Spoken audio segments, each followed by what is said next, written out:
Hello বন্ধুরা, আসসালামু আলাইকুম। আশা করি সবাই ভালো আছো। আমিও খুব ভালো আছি। আজ নতুন একটা ভিডিও নিয়ে চলে আসলাম।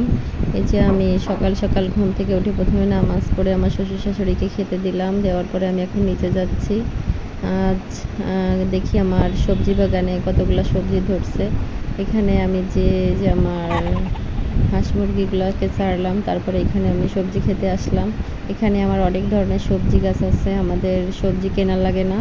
এখানে সিম আছে, তারপরে লাউ আছে, বেগুন আছে, ঢেঁড়স আছে, তারপরে ওল আছে, তারপরে কচুলতি, এগুলা অনেক কিছু আছে। আবার নতুন করে অনেকগুলো গাছও লাগাইছি।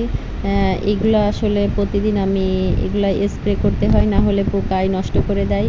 কিন্তু সারটা আমি একদমই ন্যাচারাল ইউজ করি। আমার খামার আছে, আমার খামারের যে জৈব সারটা ওটাই আমি এখানে ইউজ করি, যার কারণে প্রচুর পরিমাণে ফসল এখানে উৎপাদন হয়। আর এগুলা আসলে প্রতিদিনই ছিঁড়তে হয়, না হলে এগুলা বতি হয়ে যায়।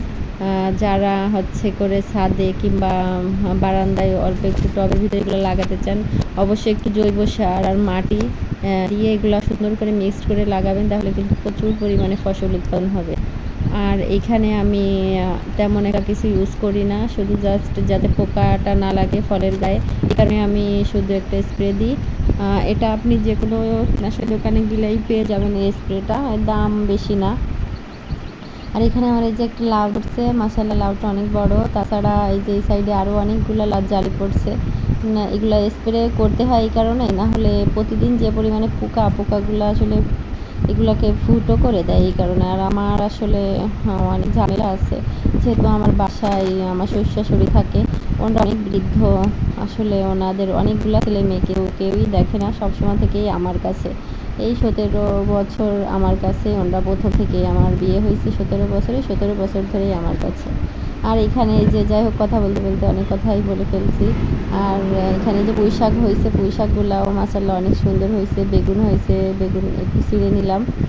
আর এখানে যে আমি চাল কুমড়োর গাছ আর ধুন্দুলির গাছ লাগাইছি। আর পিছন পাশে আমার অনেকগুলা কাঁঠাল গাছ আছে, অনেকগুলো কাঁঠাল ধরছে। আমি কাঁঠালের ইঁচড় রান্না করব আর একটু কাঁঠালগুলো বড় হলে। আর সাইডে কলা বাগান আছে, কলা বাগানেও অনেকগুলা কলা ধরছে। এখান থেকে আমার এই যে হাঁস মুরগিগুলা, ওরা দৌড়াই বেড়াচ্ছে। আর এইখানে এই যে আমি একটা ছোট্ট একটা টাল দিয়ে দিয়েছি, সাথে একটা করমচা গাছ আছে। মাশাআল্লাহ করমচা গাছে এবার দেখতেছি নতুন করমচা ধরছে, এবারই লাগাইছি। আর এত দ্রুত করমচা ধরবে আসলে আমি তো ভাবতেই পারতেছি না। যাই হোক, এর মধ্যে আবার আমার মেয়েকে নিয়ে আমি ডাক্তার দেখাতে গেছিলাম। আসার পথে একটু বাজার করে আনলাম। এই যে পাবদা মাছ, শোল মাছ আর শিং মাছ কিনছি। মাছের দাম অনেক বেশি, যাই হোক তারপরেও আমি এগুলা কিনে নিয়ে আসলাম। লাউ দিয়ে রান্না করব, শোল মাছ এই কারণে আসলে কেনা। আর পাবদা, আমি শিং মাছগুলো সবসময় পেঁপের পাতা দিয়ে ধুই, আর পেঁপের পাতা ধুলে এরকম 2-3 বার ধুলেই মাশাআল্লাহ অনেক সাদা হয়ে যায়, পরিষ্কার হয়ে যায়, এই কারণে। আর এই পাশে আমি এখন তরকারি রান্না করব। আমার মেয়ের জন্য আমি টিফিন নিয়ে যাব, আসলে টাইম হয়ে গেছে, আমি টাইম পাই নাই। এখানে এই যে আমি এখানে জিরে আর হচ্ছে একটু পেঁয়াজ আর একটু রসুন এগুলো ভেজে আমি উঠে রাখবো তরকারির ভিতরে, এগুলো দিয়ে আমি ফোড়ন দেবো। এই কারণে আমাদের এখানে এইভাবে রান্না করি, এইভাবে রান্না করে একবার খেয়ে দেখবেন, অনেক মজা লাগে। আর এখানে পেঁয়াজ রসুন আর একটু জিরা, একটু ধনের গুঁড়া এগুলো দিয়ে সুন্দর করে হলুদ লবণ দিয়ে আমি মাছটাকে সুন্দর করে কষাই নিব। আমরা মাছগুলো অনেকে দেখি ভেজে রান্না করে, আমি তাজা মাছ ভেজে রান্না করি না, আমি এভাবেই কষাই করে রান্না করি, অনেক মজা লাগে।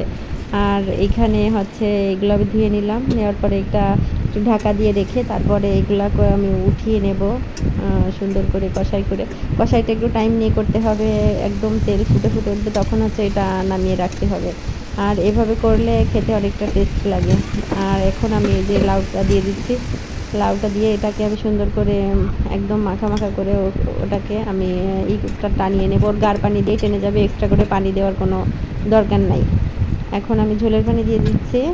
আর ঝোলের পানি দেওয়ার পরে ওইটা যেটা আমি ভেজে উঠিয়ে রাখছিলাম হচ্ছে পেঁয়াজ আর একটু হচ্ছে রসুন আর একটু জিরা আর একটু, এখন আমি একটু তরকারির ঝোল ওর ভিতরে দিলাম, দিয়ে ওইটাকে আমি বেটে নিব।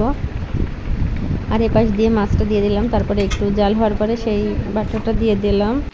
আমার আম্মুকে দেখছি এভাবে রান্না করে, এভাবে রান্না আমিও করি, খুব মজা লাগে লাউটা এইভাবে রান্না করলে, যদি এই এক্সট্রা এই ফোড়ন দিয়ে রান্না করা। আমার অনেকটা দেরি হয়ে গেছে আমার মেয়ের জন্য, এখন আমি খাবার নিয়ে যাচ্ছি স্কুলে। আর আমার ভিডিওটা যদি আপনাদের ভালো লাগে অবশ্যই একটা লাইক কমেন্ট সাবস্ক্রাইব করে আমার পাশে থাকবেন। আজ এই পর্যন্ত, বাই।